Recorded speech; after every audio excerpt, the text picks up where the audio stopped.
नमस्कार, बहुत स्वागत है आपका। कभी कभी भाग्य साथ नहीं देता, या ऐसा कर समझ सकते हैं कि आप मेहनत तो बहुत करते हैं पर लगता है जैसे बस हाथ खाली है। लास्ट में हाथ खाली है। आपको लगेगा इतना करके हमें मिला ही क्या।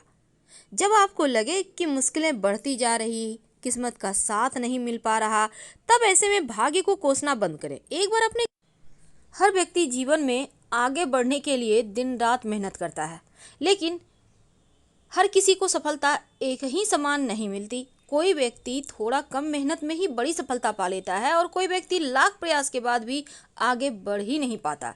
आखिर इसके वजह क्या है, कारण क्या है? जब पूरी लगन के साथ कार्य किए जाए और उसके फल न मिले तो थोड़ी सी निराशा होती है। तो घर में जो बरकत नहीं है, जो परेशानियां हैं, जो बीमारियां हैं, जो टेंशन है, उसके कारण क्या है?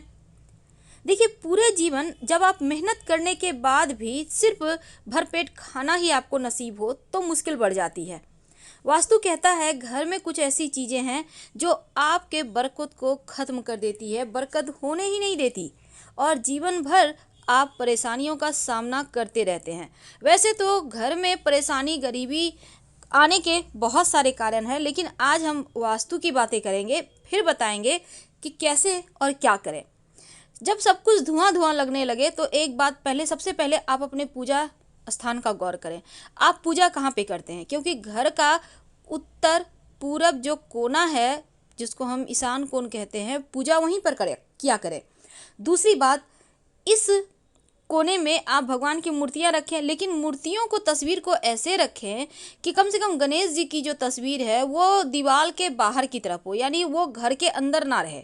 क्योंकि गणेश जी के तस्वीर में दैत्य का वास होता है, इसलिए हमेशा ऐसा रखें कि उनकी पीठ घर से बाहर की ओर रहे।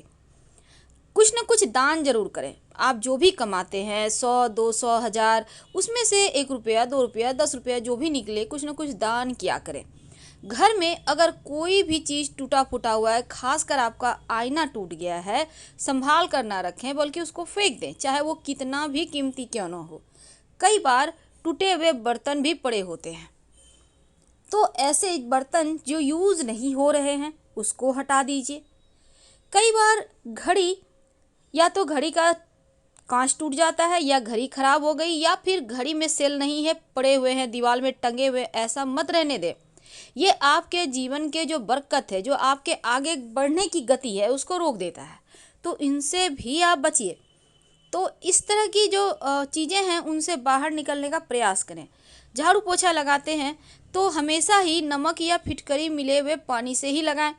और अगर टूटा फूटा हुआ झाड़ू है, झाड़ू लगाते समय इसकी सीख टूट कर गिर रही है, तो उसको तुरंत घर का बाहर का रास्ता दिखाएं, क्योंकि ऐसा झाड़ू जो टूट रहा है, गिर रहा है, ये सिर्फ अपशगुन होते हैं। टूटी फूटी हुई मूर्तियाँ, टूटे हुए मिट्टी के, चीना मिट्टी के बहुत सारे लोग चीज़ें खरीदते हैं, खिलौने खरीदते हैं। घर में आपकी तस्वीर है, मूर्तियाँ हैं टूटी हुई, आपने संभाल के रखी हुई है, फेविकॉल से ज्वाइन कर दिया, ऐसा मत कीजिए, इसको हटा दीजिए।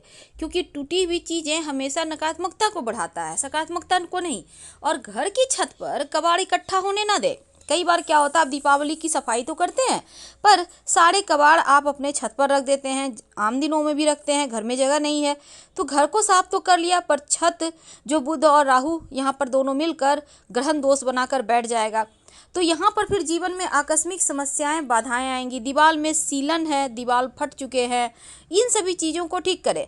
दरवाज़ा बाहर बंद करते खोलते अगर आवाज़ आ रही है चरचर की, तो उसको तुरंत आप दरवाजे में तेल या ग्रीस डालें, जिनसे कि वो ठीक हो जाए। नहीं तो ये चीज़ें भी आपके जीवन में बरकत नहीं होने देती। अब आपके पास एक जोड़े नहीं बल्कि 8-10 जोड़े जूते हैं, पहनना एक ही को है, बाकी ऐसे ही पड़े हुए हैं, नए हैं, फेंका भी नहीं जाता, किसी को देने का मन नहीं करता, कीमती है, लेकिन क्या करेंगे रख कर।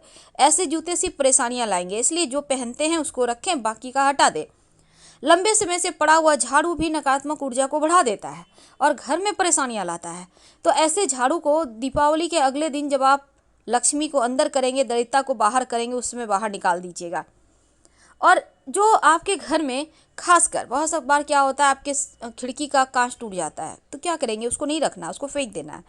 तो इस तरह से आप चीज़ों को अगर धीरे धीरे करके क्लीन करेंगे तो बरकत होने लगेगी। एक बात की तो गारंटी है। अब आपके बहुत सारे कपड़े हैं पुराने, आपने यूं ही गट्ठल बांध के रखा है। पहली बात तो गट्ठल बांध के कोई भी चीज़ ना रखें, मोटली पोटली बांध के जिसको कहते हैं। जब भी आपको रखना हो उसमें आप रस्सी धागा, मोटा धागा रस्सी बांध कर रखें तो वो अलग चीज़ है, पर पोटली ना बनाएं। यहाँ तक कि ऊन के गोले हैं, रस्सी के गोले हैं, उसको ठीक करें या फिर हटा दें, क्योंकि ये गोले हमेशा उलझने बढ़ाएंगे और आपको बरकत नहीं होने देगा। तो इन चीज़ों से आपको बचना चाहिए। अगर घर के बाहर भी आपको सफाई करनी चाहिए, ये नहीं कि घर का बाहर गंदा है घर सफाई है, नहीं, घर के आसपास का एरिया को भी साफ सुथरा रखें, क्योंकि द्वार बेग होना भी बहुत बड़ा दोष लगता है। तो इन छोटी छोटी चीज़ों का अगर आप ध्यान रखेंगे तो बरकत होगी। लेकिन इसके अलावा कुछ और भी जानकारियाँ, जैसे कि पेड़ के नीचे पेशाब नहीं करना चाहिए, आप साइड में करें। अब पीने का पानी रात में भूल कर भी खुला ना रखें, आप ढक कर रखें। कोई भी कुछ मांगने आता है तो गुरुवार के दिन छोड़कर अन्य दिनों में जरूर दान करें। और पवित्रता के साथ ही धर्म ग्रंथ पढ़ें। अगर कोई रात में आपके घर में लहसुन प्याज मांगने आता है तो भूल कर भी ना दे, वरना बरकत चली जाएगी और परेशानियां घर आ जाएगी। किचन में पेशाब ना करें, इस बात का हमेशा ध्यान रखें, ये भी परेशानियां लाती है। और टूटी फूटी हुई कंघी भी प्रयोग मत कीजिएगा। और साथ ही आपके जो, जैसे कि रात के समय खासकर दही किसी को ना दें, कोई कितना भी मांगने आ जाए भूल कर भी ना दें। बाकी चीज़ें आप दे भी दें पर दही मत दीजिएगा, लक्ष्मी चली जाएगी। साथ ही घी और दूध, इन चीज़ों को भी रात में देने से बचना चाहिए।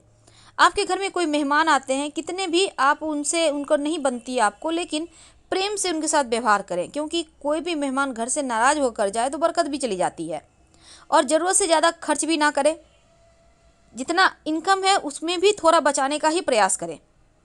और कई बार क्या होता है, आप बड़ा सा रोटी का कौर ले लेते हैं, आधा मुंह में दांत से काट कर खा लिया, आधा हाथ में है, तो ऐसा ना करें, ये भी बरकत को ख़त्म करता है।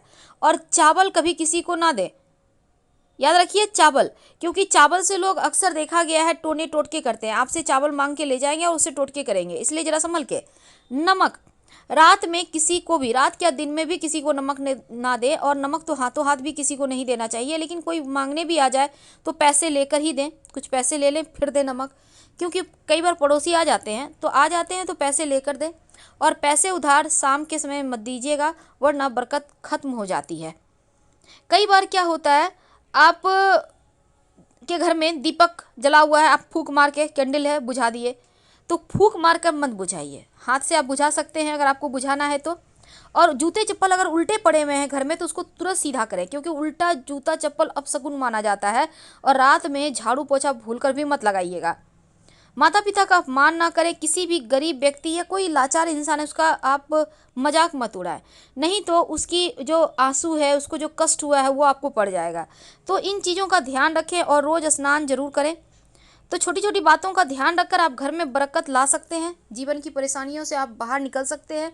क्योंकि जब आप जान जाते हैं कि क्या चीज़ है जो आपके जीवन में परेशानियां ला रहा है, तो घर में मकड़े के जाले हैं उसको साफ करें। घर पर कबूतर छत पर दाना बिल्कुल भी ना डालें। टपकता हुआ जो नल है वो कहीं ना कहीं आपके पैसे भी बहा ले जाता है, उसको ठीक करवाएं। नमक कभी भी किसी को हाथों हाथ ना दें। और ना ही रात के समय दूध दही घी नमक लहसुन प्याज किसी को उधार दें। इन बातों का ध्यान तो आपको रखना ही होगा। साथ ही जैसे कि चप्पल जूते उल्टा पड़े हुए हैं, ये सबसे बड़ा वास्तु दोष है, तो कुछ बातों का हमेशा ही ध्यान रखिए। शाम के वक्त, याद रखिए, शाम के वक्त भूल कर भी किसी को उधार ना दें, पैसे ना दें, क्योंकि लक्ष्मी शाम के समय ही घर में आती है, इसीलिए तो धूप दीप जलाया जाता है। और शाम होने के बाद, अंधेरा होने के बाद कुछ ऐसी वस्तुएं हैं जो भूल कर भी किसी को ना दें, वरना परेशानी आप खुद मोल लेंगे। तो हमेशा ही कुछ बातों को ध्यान में रखें। और कुछ ऐसी बातें जो हमारे शास्त्रों में वर्णन आता है और इसको आप नज़रअंदाज कर देंगे तो फिर आप तरक्की कैसे करेंगे, ये आपको समझना है। तो हम सिर्फ आपकी जानकारी के लिए एक खास बात, अगर आप चाहते हैं बरकत हो, घर के मुख्य दरवाजे के ठीक ऊपर एक गणेश जी की तस्वीर लगाएं। ये तस्वीर आपके घर के अंदर की तरफ होगा और गणेश जी की पीठ बाहर की तरफ, यानी कि ऐसा लगाएं कि चेहरा अंदर रहे और पीठ बाहर, क्योंकि उनकी पीठ में दैवता का निवास है। साथ ही 3 मोर पंख गणेश जी के माथे पर सजा दें तो पूरे घर का वास्तु भी ठीक होता है और धीरे धीरे बरकत होने लगती है, धन आने लगता है। लेकिन याद रखिए, गणेश जी की तस्वीर जब भी लगाइए घर के अंदर की तरफ से, अगर मान लेते हैं आपके घर में बाहर की तरफ से लगा हुआ है तस्वीर, तो अंदर से भी ठीक वहीं पर एक तस्वीर लगा दें ताकि दोष खत्म हो जाए। धन्यवाद, हम फिर मिलेंगे।